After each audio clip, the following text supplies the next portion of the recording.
चार आंसू पोंछ दे प्यारे, यही राष्ट्र से प्यार है। चार पलक निहार दे प्यारे, दुखिया यह संसार है। खंडवा के विकास का क्रांति मशाल लेकर चलने वाले बबलू राजानी ने अब कुछ नए सामाजिक मुद्दों पर भी चहल पहल करना शुरू कर ही दिया है। वर्तमान में बबलू राजानी आम नागरिक की समस्याओं की पोटली अपने कंधे पर उठा चुके हैं।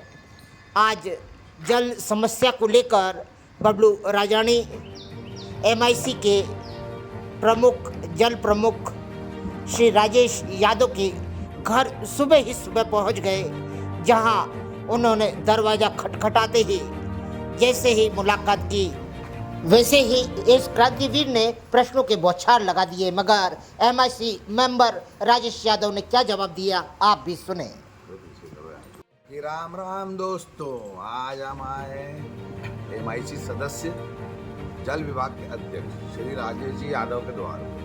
सर्वप्रथम सबसे पहले मैं वो लोगों का संचय दूर करूँ, ना तो मुझे नेतागिरी करना, ना राजनीति में आना, ना मुझे कोई ठेकेदारी करनी, और ना मैं कोई पत्रकार हूँ, क्योंकि खंडवा शहर में योग्य मेरे बड़े भाई पत्रकार रूपी बहुत सारे पत्रकार हैं, तो मुझे पत्रकारिता नहीं करनी। ये तो आपकी परेशानियाँ हैं जो मेरे भाई लोग मुझे फ़ोन लगा के बोलते हैं, तो मैं सोचता हूँ डायरेक्ट उन्हीं से सवाल करूँ जिनके पास जवाब।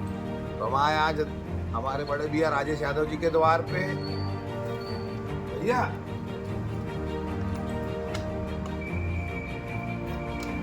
राजेश भैया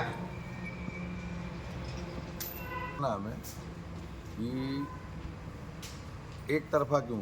हम मुल्लू भैया राठौर के घर गए थे, कई लोग पूछे कि आप तो वहाँ जाते ही नहीं हैं, यहाँ आपको सवाल पूछना चाहिए। आज हमारे बड़े भैया राजेश यादव जी जल विभाग के अध्यक्ष भी हैं, एमआईसी सदस्य भी हैं, और वार्ड वाले इनको सुपर पार्षद थे, निर्दलीय भी जीत चुके हैं। इनके ऐसे कार्य वार्डों में आज हम इनसे हमारी समस्याओं का समाधान लेने आए।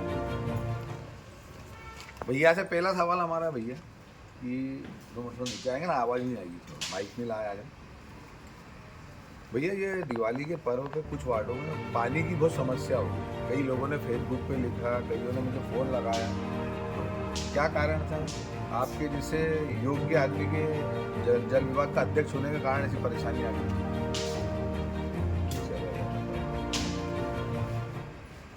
भैया जैसे ये तुम्हारा एलईडी कॉलोनी तरफ हुआ, कुछ कॉलोनी आए उस तरह आसपास, रविंद्र नगर हुआ, सिंगाड़, ये तुम्हारा गणेश तलाई हुआ, उस क्षेत्र में पानी की थोड़ी किल्लत रही। कारण गणेश तलाई में और रविंद्र नगर और तुम्हारा अपना भंडारिया रोड, ये तीन जगह की दो दिन शिकायत आई थी। मगर हुआ क्या कि जो भंडारिया रोड पे एक वाल है, उस वाल की रॉड ख़राब हो गई थी। उसकी रॉड ख़राब हुई। अब रॉड ख़राब हुई है तो जब अगर वाल का काम करना है तो वाल का काम करने के लिए टंकी को पूरी तरह खाली करना पड़ती है, और टंकी पूरी तरह खाली करने के बाद ही रॉड का काम हो पाता है, वाल का काम, क्योंकि वो लाइन जो है वो 12 इंची लाइन है। तो 12 इंची लाइन में काफ़ी पानी का प्रेशर होता है, तो उसको खाली करने में कुछ हमको और रिपेयर करने में कुछ 10, 11, 12 घंटे लगे थे। उस कारण हम 1 टन चूके थे उस क्षेत्र का, इसलिए वहाँ पे करीब 2 दिन का पानी आगे पीछे हुआ था। जैसे लेकिन वाल काम करने से पहले जब हमने दिया था तो वहाँ सतत पानी दिया, और काम जब किया था तो उसके लिए थोड़ा लेट ज़रूर हुआ था। उस क्षेत्र में 3-4 वार्ड है, उसकी लिस्ट है एक बात में। रेगुलर जिस क्षेत्र में पानी बाधित होता है और एक भी फ़ोन आता है किसी क्षेत्र की जनता का या शहर का, तो मैं तुरंत उस क्षेत्र के वहाँ से वो लेता हूँ कि आखिर क्या कारण है, क्यों लेट हो रहे हैं। अब उसी सिलसिले में हमारा एक कर्मचारी परसों के दिन वाल ठीक करने के दौरान टंकी पे ऊपर चढ़ा था कि लेवल क्या है उसका देखने टंकी का, और उसमें उसका लेवल टूट गया था। ऊपर कर्मचारी चढ़ा तो उसको मधुमक्खी ने पूरी तरह से उसको जख्मी कर दिया। वो आज भी भर्ती है, आईसीयू में भर्ती करना पड़ा उसको। तो थोड़ा डिस्टर्ब इस कारण ज़रूर हुआ, 2-3 गलियाँ हुई थी, लेकिन अब वो ऐसी तकलीफ नहीं है, हो गया है सब काम और चल रहा है। भैया जैसे विपक्ष कह रही है, हालांकि आपसे प्रश्न पूछूं क्योंकि आपको तो भी 15, 17, 18 महीने हुए हैं, जल विभाग का अध्यक्ष बनने के लिए विपक्ष और जनता का एक ही मुद्दा है कि नर्मदा जल में जो घोटाला हो रहा है, नर्मदा जल की जो पाइपलाइन है जो बार बार लीकेज हो जाती है, बार बार पानी के लिए हमें परेशान होना पड़ता है, तो ऐसा क्या कारण हो जा रहा है कि बार बार उंगली उठ रही है? क्योंकि सत्ता पक्ष में आप ही लोग हैं, भारतीय जनता पार्टी सत्ता में रही है और ये सभी की ये मन की वो बोल रहे हैं प्रश्न है मन का कि ऐसा कारण क्या है। हालांकि मैं आपसे, आप योग्य हैं, आप, इसलिए मैं आपसे प्रश्न पूछ रहा हूँ।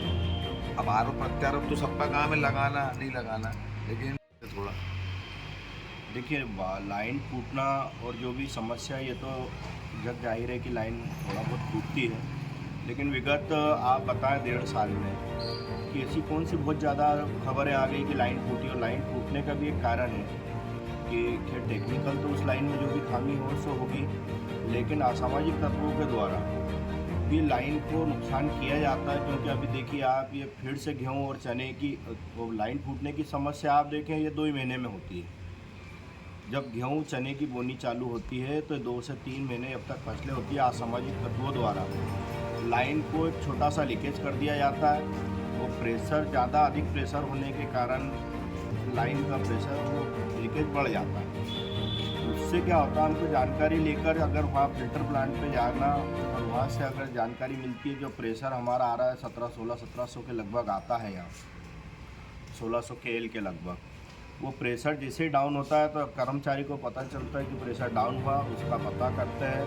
क्योंकि करीब 40 किलोमीटर जंगल एरिया में लाइन है और खेतों से गुजरी, उसको सर्चिंग करके पता करना, तो फिर उस 40 किलोमीटर लाइन को खाली करके रिपेयर करके चालू करने में एक बार लाइन अगर 1 घंटा बिजली ट्रिप होती है तो 1 घंटा बिजली ट्रिप होने में 6 घंटे पानी, क्योंकि 55 किलोमीटर से पानी खंडवा तक आने में समय लग जाता है, इस कारण वो होता है। लेकिन लाइन तुरंत अभी 1.5 साल में तो हमको जब भी पता चला कि लाइन टूटी है या वो ही है, हमने मुश्किल से 8 से 10 घंटे में उस लाइन को रिपेयर कर दिया और शहर की जनता में कहीं पानी बाधित नहीं होती है। ये 1.5 साल का रिकॉर्ड है। भैया बाकी मैं आपसे पूछूंगा, जैसे आप बोल रहे हो कि फसलों के टाइम कोई असामाजिक तत्व लीकेज कर देता है, तो मतलब आपका कहना है कि जो नर्मदा लाइन है सिर्फ शहर वालों को मिलेगी, ग्रामीणों को क्या उनके लिए कोई ऐसी वो नहीं है कि लाइन उनको भी दी जाए ग्रामीण क्षेत्र के लिए, कि वो ऐसा कुछ कार्य असामाजिक भी नहीं कर सके?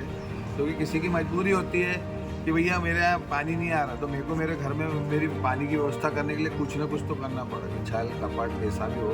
लेकिन क्या मैं आपकी बातों को समझूँ कि पानी सिर्फ शहर के लिए आएगा, ग्रामीण के लिए नहीं आएगा? देखिए ग्रामीण पीने का पानी के लिए जल जीवन मिशन की योजना चल रही है। आज जल जीवन मिशन में आप घूमिए, पूरे देश में घूमें, नहीं तो खंडवा तो छोड़ो, आप पूरे देश में घूमें, जगह जगह आप पानी की, आप अगर ये सब वार्डों का कर रहे हैं, आप ग्रामीण में भी घूमें और देखिए कि मोदी जी की महती योजना जल जीवन मिशन में हर गाँव के अंदर आपको गुलाबी कलर की टंकी दिखेगी, हर घर में पाइप के कनेक्शन दिखेंगे, हर घर में पानी की व्यवस्था होगी। ये व्यवस्था कर दी गई है और आदमी पीने के लिए पानी लेता है तो उसमें कोई दिक्कत नहीं। लेकिन ये पानी जो चोरी किया जा रहा है ये कृषि कार्यों के लिए किया जाता है। तो कृषि कार्यों के लिए पानी चोरी करने, छोटे मोटे पानी से काम होता नहीं है। एक बार लाइन को अगर किसी ने लीकेज की, उस लाइन को हम रिपेयर करते हैं तो उस लाइन को हमें 25 किलोमीटर खाली करना पड़ता है। अगर 25 किलोमीटर लाइन खाली होती है तो समझो कि किसानों के नाले में, और लाइन हमेशा आप देखें किसी भी नाले के पास फूटती है, लाइन जब फूटती है तो उस नाले में कम से कम 15 दिन का पानी स्टॉक हो जाता है। तो इसलिए लाइन में थोड़ी सी हरकतें होती है, लेकिन उसके लिए अभी हमने मॉनिटरिंग अली कमिश्नर से बात हुई है, एक सर्चिंग टीम हम छोड़ रहे हैं। ये चुनाव जैसे 17 तारीख को निपटेंगे, हमारी एक सर्चिंग टीम अभी जब तक फसलों का टाइम है सर्चिंग टीम चलेगी। और जो भी अब ऐसा दोषी, पिछली बार में हमने कुछ लोगों के खिलाफ रिपोर्टें लिखाई है पिछले साल भी, और इस साल भी जो दोषी होगा उस पर कड़ी कार्रवाई करने के लिए कलेक्टर जी से निवेदन करेंगे और कोशिश करेंगे। भैया जैसे आप बोल रहे हो कि जैसे पानी पीना ही मिशन नहीं होता, खाना भी होता है, अन्न के लिए जैसे तो जल होना, नहरों, जैसे अटल जी के सपनों में सारी नदियों को जोड़ने का, नहरों को एक करने का, तो उनके लिए क्या व्यवस्था होगी कि जो किसानों को पानी मिल सके? नहरों की क्या आपके मन में वो आइडियोलॉजी है? पानी की इतनी समस्या है, लोग कहते हैं कि टैंकर कब, मेरा तो बस वो सपना है कि विकास के साथ पानी के टैंकर कब बंद होंगे, कि हमें हर घर में नल चालू करके आदमी घर पानी आ जाए। टैंकर आता है, वहाँ झगड़े होते हैं, कई महिला आपस में लड़ती, क्योंकि उनकी भी मजबूरियाँ होती हैं। एक टैंकर में 100 लोग पानी भरते हैं, तो वो किसान हमारे लिए अन्न पैदा करता है, उनके मतलब खंडवा विधानसभा में आप जैसा योग्य क्या कर सकता है, उनके लिए वो नहरें कैसे बना पाएगा? आप एक बात बताएं कि टैंकर पे 100 जन की भीड़ आपने पिछले 2 साल में कब देखी, कहाँ देखी? आप लोग घूमते पूरे शहर में, पूरे शहर की गलियाँ घूमते, आप तो गरीब गलियाँ भी घूमते हो, छोटा सा गड्ढा भी शहर का बता देते हो लोगों को कि गड्ढा हो गया। मैं तो एक गड्ढे पे बतला रहा हूँ कि आप पूरा शहर घूमें और हमको चिन्हित करके बताएं कि कहाँ गड्ढे हैं। दूसरी बात ये है कि टैंकर के लिए आप घूमते गली गली, मेरे को पिछले 2 साल के अंदर पूरे शहर में अभी भी मैं चैलेंज करता हूँ कि आप घूमें और किसी टैंकर के ऊपर 100 पब्लिक का भीड़ लगा दें, बतला दे। जैसे पहले दृश्य हुआ करते थे, हमने देखा है, मैं पुराने फ़ोटो या पुराने मेरे बता सकता हूँ कि मैं पूरी रात जलोध्यान कुएँ पे और लाल चौकी फिल्टर प्लांट पे निकालता था, क्योंकि मेरा काफ़ी गरीब क्षेत्र है, काफ़ी झुग्गी झोपड़ी है। पूरी रात निकालता था और जब एक टैंकर 10,000-12,000 लीटर का टैंकर हम इंदौर से हाईजैक करके यहाँ लेके आते थे और टैंकर से पानी वितरण करते थे, एक टैंकर में 500 पाइप डलते थे, शहर की जनता ने देखा है। आज मेरे को किसी टैंकर के ऊपर 10 पाइप भी डले हुए बता दे, ये चैलेंज करता हूँ किसी को भी। भैया टैंकर बता, भैया चैलेंज कर रहे हैं जिनको संचय टैंकर का, क्योंकि कल क्या है, विपक्षियों का आरोप था टैंकर है ना, कहाँ है टैंकर? आप मेरे को टैंकर बताएं। आप अभी पेपर में देखिए, कोई छुपाने वाली बात नहीं, पिछले 1.5 साल के अंदर वो शहर की जनता और शहर के कांग्रेसी नेता भी ये बोलेंगे कि खंडवा शहर टैंकर मुक्त हुआ है। हमने टैंकर में पिछले साल 2.5 करोड़ रुपए टैंकर का बचाया है, ये बता दें आपको, 2.5 करोड़ रुपए टैंकर का बचाया है। हमने ऐसी जगह कनेक्टिविटी कर दी है जहाँ पे सबसे पहला हमारी परिषद बनते से महापौर जी का निर्देश था। महापौर जी ने आदेश दिए कि भैया टैंकर मुक्त हमको करना है, तो हमने सबसे पहले ऐसे एरिया चिन्हित करे जहाँ पे अधिक मात्रा में टैंकर लगते थे। टैंकर लगता था हमारे को रेलवे स्टेशन के उस तरफ संघ कार्यालय के आसपास, रेलवे 5 नंबर 6 नंबर प्लेटफार्म के आसपास लगता था, प्रेम नगर में लगता था। जैसे जहाँ टैंकर वाले क्षेत्र थे, गणेश तलाई का पीछे का एरिया था। भैया बाकी वो मैंने नहरों का पूछा, नहरों के बारे में भी आज किसानों की बात है। किसानों के मामले में आप देखेंगे खंडवा 80% तो एग्रीगेट हो चुका है, नहरें डल चुकी है। और ये खंडवा के किसानों के, चाहे वो पंडाना विधानसभा हो, चाहे खंडवा विधानसभा हो, चाहे नेपानगर विधानसभा हो, ये खंडवा के किसानों के लिए हमारा पुनासा तो पूरी तरह से हरा भरा हो चुका है, लेकिन ये यहाँ के किसानों के लिए खुशहाली है लेकर आ रहा है। आप ये कोई घोषणा नहीं है, विगत 4 सालों से काम चल रहा है।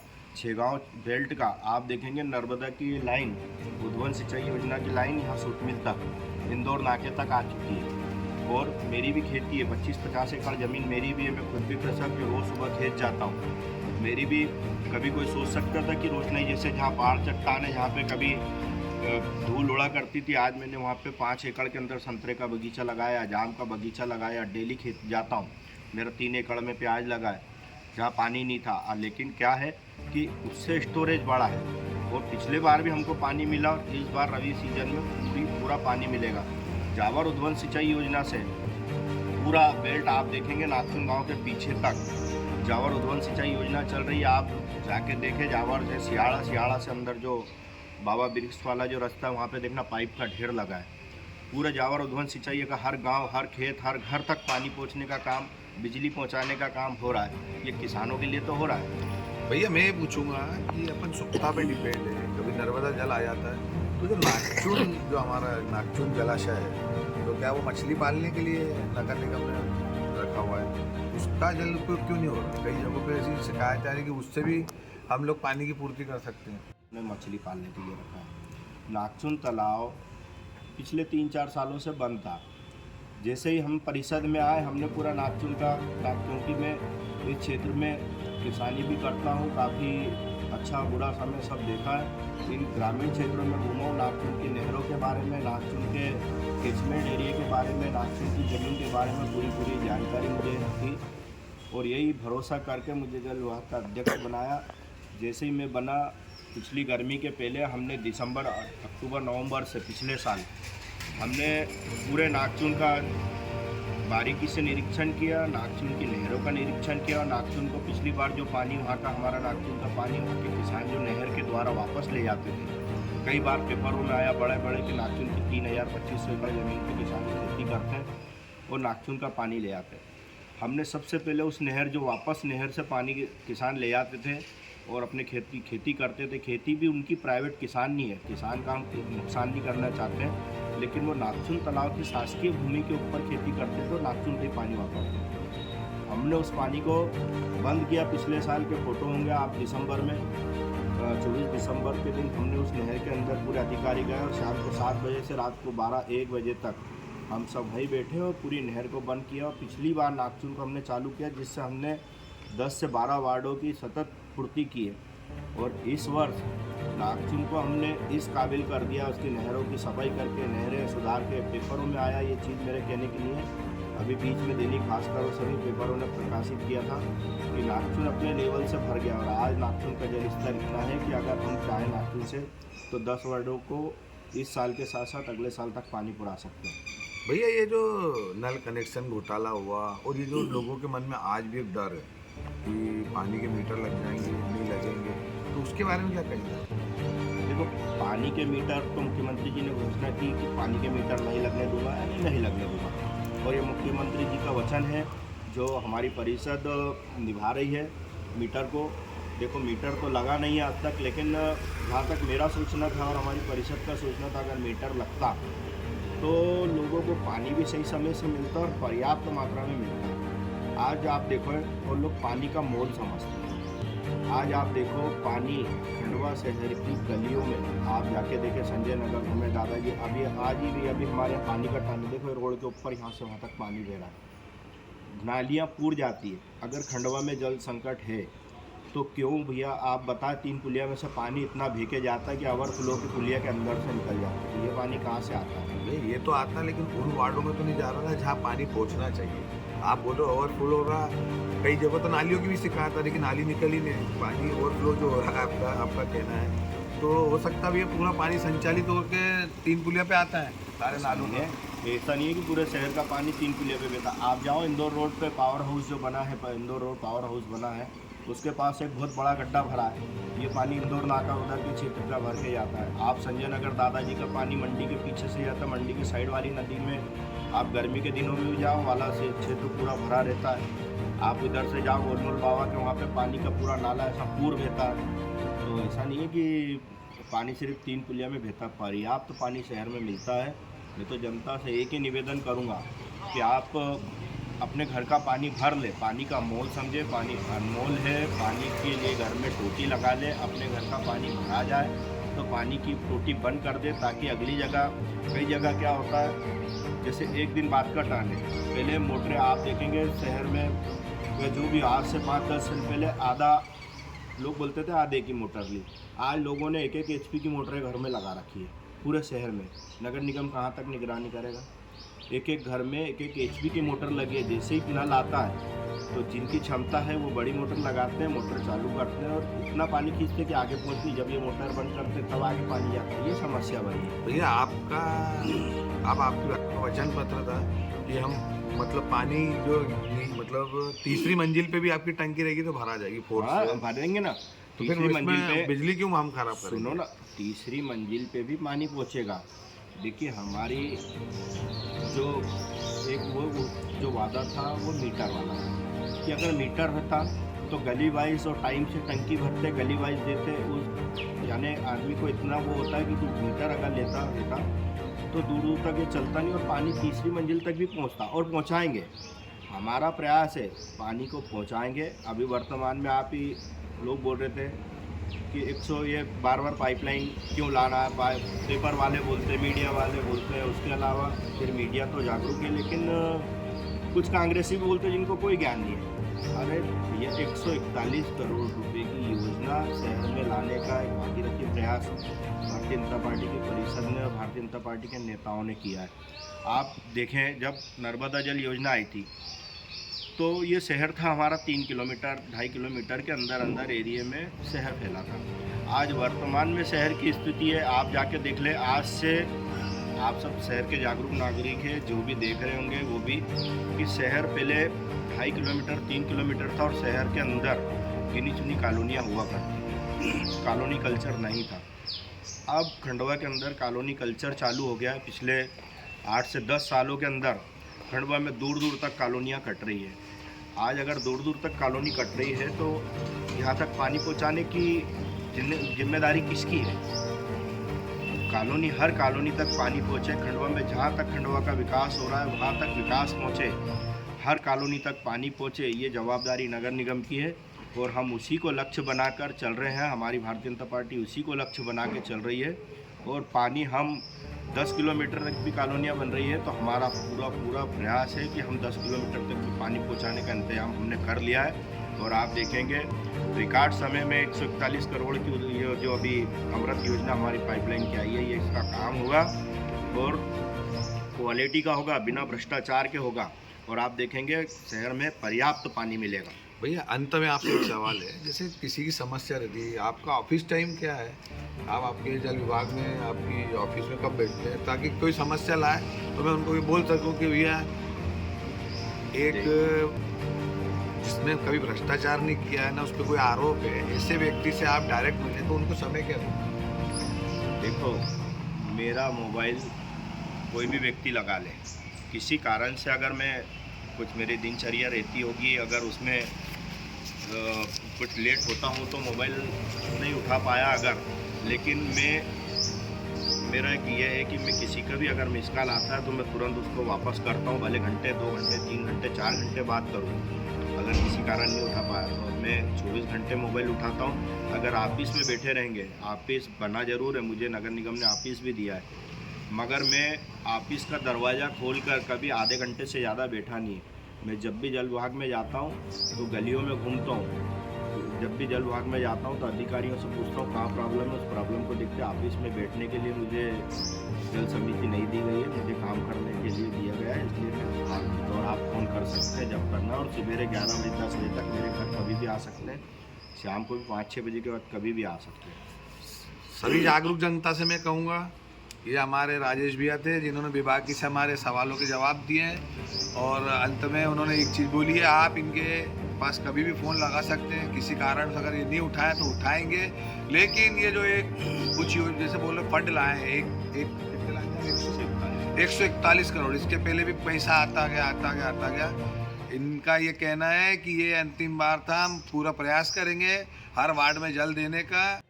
अंत में मेरा एक सवाल आपसे फिर है कि जो आम नागरिक पानी वेस्ट करता है, नालियों में बहा देता है, तो उनको क्या संदेश देना चाहिए आप? ये जो पानी हम भी बहाते हैं, जैसे आज मेरे घर में पानी आ रहा है, मैं बहा रहा हूँ, लेकिन बाजू वाले के नहीं पहुँच पा रहा है, तो उसके लिए आप क्या जनता को कहना चाहेंगे? देखिए, शहर के सभी जागरूक नागरिक है और ये तो शहर के आम नागरिक और शहर की जनता का भी फर्ज बनता है कि पानी को सहेजें। हमारा हो जाए तो बंद करें, और आपने कहा कि नालियों में अगर पानी बह रहा है तो उसका क्या इंतजाम करें। हमारे पास में हमने 3 नालों को विगत समय में पिछली कोरोना काल में उसके हमने STP प्लांट 3-4 नालों पे लगाए थे। हमारी व्यवस्था है कि हम इन STP प्लांटों को फिर से चालू करें और पानी को स्वच्छ करके उसका उपयोग लें। इसी कारण में हमने एक प्रयास किया है कि अभी आप देखेंगे हम शहर के लिए बहुत बड़ा हम पानी के स्टैंड में जल विभाग से इसलिए बतला रहा हूँ कि आप अभी देखेंगे हमारा जिलोत्यान जो भैरव तालाब है, भैरव तालाब को सुंदर करने के और दूध तलाई को विकसित करने के लिए कहीं लोगों का पहले वो आता था कि भैरव तालाब को सुंदर करें, और मेरी भी पिछले 10, 15, 20 सालों से हमारे सभी महापौरों से और इनसे सभी से एक ही मांग होती थी कि भैरव तालाब खंडवा शहर का हृदय स्थल है, सुरक्षित है, अच्छी कॉलोनियाँ है, थाना पास में, तो इसको सुरक्षित किया जाए। इसी को ध्यान में रखते हुए महापौर जी द्वारा शासन से राशि मांगी गई। हमने राशि तो 3-3.5 करोड़ रुपए की मांगी थी उसके विकास के लिए, मगर आपको बतला दें टेंडर हो चुका है। 2 करोड़ 43 लाख रुपए की राशि भैरव तालाब के जल ग्रहण क्षेत्र को सुरक्षित करने के लिए आ चुका है, उसके टेंडर हो चुके हैं। उसके हम भैरव तालाब को विकसित करने का जो काम कर रहे हैं उसमें हमारी ये प्लानिंग है कि पदम नगर थाने के पास वाला जो नाला है उस नाले को हम पूरा तरीके से बनाएं, उस पुलिया तक, वहाँ पे हम वो एक बॉक्स बनाए 20 बाय 20 30 बाय 30 का, जिसमें गंदा पानी आ जाएगा। उस गंदे पानी को हम वहाँ पे ट्रीटमेंट करेंगे, STP प्लांट लगा रहे हैं वहाँ पे, उसको ट्रीटमेंट करेंगे। उस पानी को हम भैरव तालाब में छोड़ देंगे, ताकि भैरव तालाब के अंदर गंदा पानी ना आ जाए। और उस एरिया को डेवलप करके सेंटर लाइटिंग देंगे, एक तरफ से रास्ता रहेगा और दूसरी तरफ युवाओं को रोज़गार मिलने के लिए एक शानदार 56 दुकान जैसी चौपाटी विकसित करने का काम महापौर जी कर रहे हैं। तो हमारे 2 काम होंगे, एक तो गंदा पानी स्वच्छ होकर तालाब में जाएगा, तालाब गंदा नहीं होगा, और दूसरा रोड शहर में मिलेगा, और तीसरा युवाओं को रोजगार मिलेगा। अंत में भैया का धन्यवाद देंगे, उन्होंने अपना कीमती समय दिया हमें और बेबाकी से हमारे सवालों के जवाब दिए। अंत में फिर जय श्री दादाजी की।